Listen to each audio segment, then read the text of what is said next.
శ్రీమాత్రే నమ. జయ గురు దత్తాత్రేయ నమ.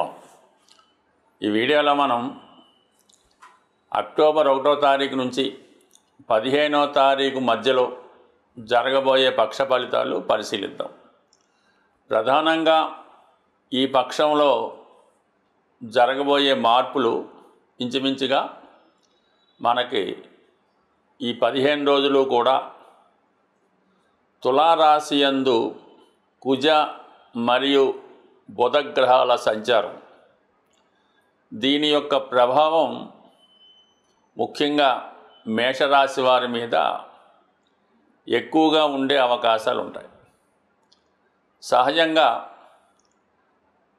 రాస్యాధిపతి అయినటువంటి కుజుడు సప్తమ స్థాన సంచారంలో తన శత్రుగ్రహమైనటువంటి బుధగ్రహంతో కలిసి ఉండడం అన్నది స్వభావ సిద్ధంగా సప్తమ భావ ఫలితాలని నాశనం చేయడం జరుగుతూ ఉంటుంది, అంటే పాడు చేయడం జరుగుతూ ఉంటుంది. ముఖ్యంగా ఏదైనా వ్యాపారంలో ఉన్నవాళ్ళు భాగస్థుల మధ్య విభేదాలు రావడం, అలాగే మీ యొక్క వృత్తి వ్యవహారాల్లో మీ యొక్క సబార్డినేట్స్ కానీ మీ కింద పనిచేసే వాళ్ళు కానీ మిమ్మల్ని ఇబ్బంది పెట్టాలనే ఉద్దేశపూర్వకంగా కొన్ని అకౌంట్స్ తారుమారు చేయడం కానీ, అలాగే కొంత విలువైనటువంటి సమాచారాన్ని దాచివేయడం కానీ, ఇతరులకు చేరవేయడం కానీ, మొత్తం మీద వ్యాపార సంస్థలు నిర్వహిస్తున్న వాళ్ళు మీ కింద పనిచేస్తున్నటువంటి అసిస్టెంట్లతో కానీ, అలాగే మీ యొక్క పార్ట్నర్స్తో కానీ చాలా జాగ్రత్తగా వ్యవహరించవలసి ఉంటుంది. ఎస్పెషల్లీ ఆస్తిపరమైన తగాదాల్లో, మామూలుగా స్థిరాస్తి పెద్దల ద్వారా వచ్చే ఆస్తి పంచుకునే విషయంలో అన్నదమ్ముల మధ్య విభేదాలు రావడం జరుగుతూ ఉంటుంది. 99% భార్యాభర్తల మధ్య కూడా ఇటువంటి విభేదాలు, అభిప్రాయ భేదాలు, చికాకులు రావడం జరుగుతూ ఉంటుంది. చాలా సందర్భాల్లో ఇది కోర్టు వరకు ఈ సమస్య తీసుకువెళ్ళడానికి అవకాశాలు ఉంటాయి. సో ఏదైనా ఈ సందర్భంలో ఇంచుమించుగా మనకి ఈ మొదటి 15 రోజులు కూడా ఎట్టి పరిస్థితుల్లో కూడా అన్నదమ్ములతో కానీ, అలాగే భార్యాభర్తల మధ్య కానీ విభేదాలు తాత్కాలికంగా మీరు పెండింగ్ పెట్టుకోవాలి తప్ప పెద్ద మనుషుల దగ్గరికి వెళ్ళినా, అలాగే సెటిల్మెంట్ కోసం వచ్చినా కంపల్సరిగా ఇది తీవ్రమైనటువంటి విభేదాలకి, తగాదాలకి దారితీసే అవకాశం ఉంటుంది. ఇది చాలా జాగ్రత్తగా వ్యవహరించవలసి ఉంటుంది. అలాగే ఎస్పెషల్లీ రుణదాతల నుంచి ఒత్తిడి ఉంటుంది. అలాగే మరి ముఖ్యంగా గురువు కూడా ప్రస్తుతం ఈ సప్తమ భావం మీద దృష్టి పెట్టినప్పటికీ కూడా అది కొంతవరకు ఈ గురువు యొక్క దృష్టి ప్రభావం వలన ఏదో ఒక పరిష్కారం దొరుకుతుంది. ఎవరో ఒకరు ఈ సమస్య నుంచి బయటపడవేయడం జరుగుతూ ఉంటుంది. సో ఇది కొంతవరకు మంచిదిగా. ఏదైనా కొత్త వ్యాపారం చేయాలన్నా, కొత్తగా ఏదైనా మొదలెట్టాలన్నా కూడా చాలా జాగ్రత్తగా వ్యవహరించవలసి ఉంటుంది. ఈ కలయిక వల్ల ముఖ్యంగా విభేదాలు అన్నవి రాకుండా చూసుకోవాలి. అయితే చాలా వరకు 6వ స్థానంలో సంచరిస్తున్నటువంటి రవిగ్రహం, ఇది చాలా వరకు ఎంత గొప్ప విషయాన్నైనా అది సులభంగా పరిష్కరించుకుంటారు. అటు కోర్టు సమస్యలు కానీ, పోలీస్ స్టేషన్లు, పెద్ద మనుషుల మధ్య ఉన్నటువంటి రాజీ మార్గంలోకి వెళ్ళినా కంపల్సరీగా విజయం అన్నది మీకే వస్తుంది. అంటే సాధారణంగా మేషరాశి వారు ఎప్పుడు స్ట్రైట్ ఫార్వర్డ్గానే వెళ్తుంటారు. అయితే కొన్ని సందర్భాల్లో ఎంత నిజాయితీగా వెళ్ళినప్పటికీ కూడా అది ఎదటవారికి అసంతృప్తికరంగా ఉండే విషయంలో మిమ్మల్ని ప్రత్యక్షంగా కాకుండా పరోక్షంగా ఇబ్బంది పెట్టాలనే ఉద్దేశంతో కొన్ని చికాకులు వచ్చే అవకాశం ఉంది. అయినప్పటికీ కూడా గురువు యొక్క సంచారం, రవి యొక్క సంచారం మీకు అనుకూలంగా ఉండడం వలన ఎటువంటి సమస్య అయినా కూడా చాలా వరకు పరిష్కరించుకునే అవకాశం ఉంది. అయితే గత కొద్ది రోజులుగా ధనాధిపతిగా ఉన్నటువంటి శుక్రుడు కేతువుతో కలిసి పంచమ స్థానంలో సంచరించడం వల్ల చాలా వరకు ఏమవుతుందంటే ఆర్థిక సంబంధించిన విషయాల్లో ధనం కొంతవరకు రొటేషన్ తగ్గిపోవడం, రావాల్సిన ధనం చేతికి రాకుండా ఉండడం జరుగుతూ ఉంటుంది. అలాగే ప్రేమికుల మధ్య, అలాగే పరస్పరం స్నేహితుల మధ్య కూడా ఒక విధమైనటువంటి అభిప్రాయ భేదాలు, ఎడబాట్లు, చికాకులు వచ్చే అవకాశాలు ఉంటాయి.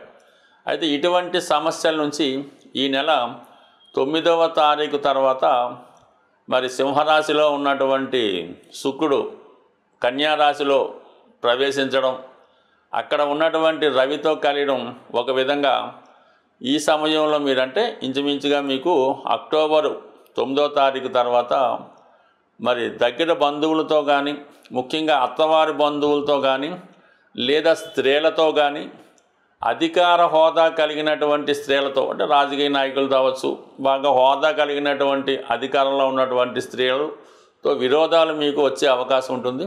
అయితే ఏ విషయంలో అయినా సక్సెస్ వచ్చినప్పుడు కూడా స్త్రీల విషయంలో మాత్రం చాలా వరకు జాగ్రత్తగా ఉండవలసి ఉంటుంది. అలాగే కొన్ని అనుకోని సమస్యలు భార్యతో కానీ, అత్తవారి నుంచి కానీ, స్త్రీల నుంచి కానీ ఎదురయ్యే సూచనలు కామన్గా ఉంటాయి కాబట్టి, బట్ ఏదైనా అటు ఆర్థిక సంబంధించిన విషయాలు, అలాగే స్త్రీలకు సంబంధించిన విషయాల్లో జాతకుడు చాలా వరకు ప్లాన్డ్గా అప్రమత్తంగా ఉండవలసింది. అంటే స్త్రీలంటే దగ్గర బంధువులు, అధికారులు అలా తప్ప వేరే అర్థం చేసుకోకూడదు. ఏదైనా ఈ జాతకుడికి మరి వ్యయంలో ఉన్నటువంటి శనిగ్రహ ప్రభావం వల్ల మనీ చాలా వరకు వేస్ట్ అవుతుంటుంది. అందువల్ల ఇన్వెస్ట్మెంట్ చేసే ముందు, ఎవరికన్నా ధనం ఇచ్చే ముందు, ఖర్చు పెట్టే ముందు చాలా జాగ్రత్తగా ఆలోచించవలసి ఉంటుంది. ఈ సమయంలో మీకు విదేశంలో ఉన్నటువంటి మిత్రుల ద్వారా ఒక శుభ సమాచారం అందబోతుంది. ప్రస్తుతం ఎవరైనా కొన్ని ముఖ్యమైనటువంటి పనులు ప్రారంభించినప్పుడు మన యొక్క అంటే మీ నక్షత్రాన్ని బట్టి తారాబలం అని ఉంటుందన్నమాట. అంటే ప్రతిరోజు ఒక నక్షత్రం, కొన్ని హోరలు, తిథి, వార, నక్షత్ర, యోగ, కరణాలు ఇవన్నీ నడుస్తూ ఉంటాయి. అయితే ఎక్కువగా రోజు కన్నా, తిథి కన్నా నక్షత్రం అన్నది కొద్దిగా బలంగా ఉండడం జరుగుతూ ఉంటుంది. అందుకనే మన ఈ ముహూర్తాలు అవి నక్షత్రాన్ని బట్టి పెడుతూ ఉంటారు. ఏదైనా అంటే ఈ పంచాంగంలో ఇవన్నీ కూడా మీకు ఉంటాయి. ఏదైనా ఒక ప్రయాణం చేస్తున్నారు మీరు, ఏదైనా ఒక పని మీద వెళ్ళినప్పుడు, ఒకరిని సంప్రదించినప్పుడు క్షేమతార అంటే మీ నక్షత్రం నుంచి 4వ తార క్షేమతార అవుతుంది. అది ప్రయాణాలు చేపట్టిన, భూమి స్థిరాస్తి లాంటివి కొనుక్కున్న దానివల్ల మీకు చాలా లాభం అది కలిగే అవకాశం ఉంది. అలాగే సంపత్తార అని ఉంటుంది.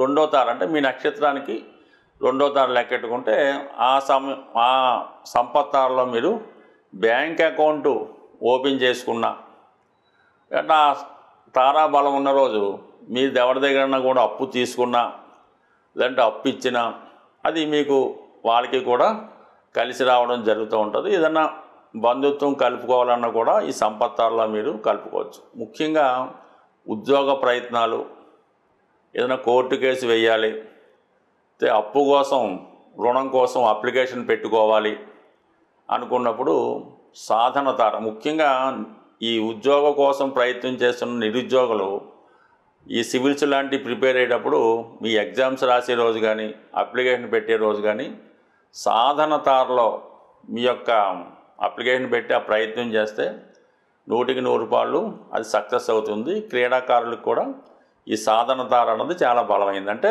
మీ జన్మ నక్షత్రం నుంచి లెక్కెట్టుకుంటే 2వ తార, 4, 6 చాలా వరకు సక్సెస్ ఇస్తాయి. ఇంకా క్షేమతార ఇవన్నీ పక్కన పెడితే 8వ తార, 9వ తార కూడా ఉంటాయి. బట్ 8వ తార అన్నది కొంతవరకు మిశ్రమ ఫలితాలు ఇవ్వడం జరుగుతూ ఉంటుంది.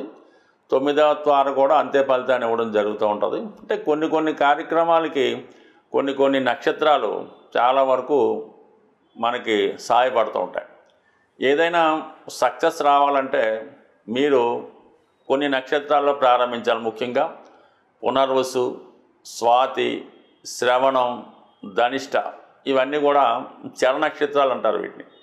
ఈ చర నక్షత్రాల్లో మీరు ఒక గృహప్రవేశం చేసిన, ఒక ఉద్యోగంలో చేరిన, ఒక యంత్రం, వాహనం లాంటిది కొన్నా అవి చాలా వరకు సక్సెస్ఫుల్గా ముందుకి వెళుతూ ఉంటాయి. అంటే కొన్ని నక్షత్రాలు తారాబలం లేకపోయినా ఆ నక్షత్రాల్లో మనం పని ప్రారంభించుకుంటే ఆ పని సక్సెస్ఫుల్గా ముందుకు వెళ్తుంటాయి. అలాగే కొన్ని ఈ మృగశిర, అనురాధ, ఈ రేవతి ఇలాంటి నక్షత్రాల్లో కూడా మనం ప్రారంభించినప్పుడు అవి చాలా స్మూత్గా, హ్యాపీగా ముందుకు వెళ్తుంటాయి.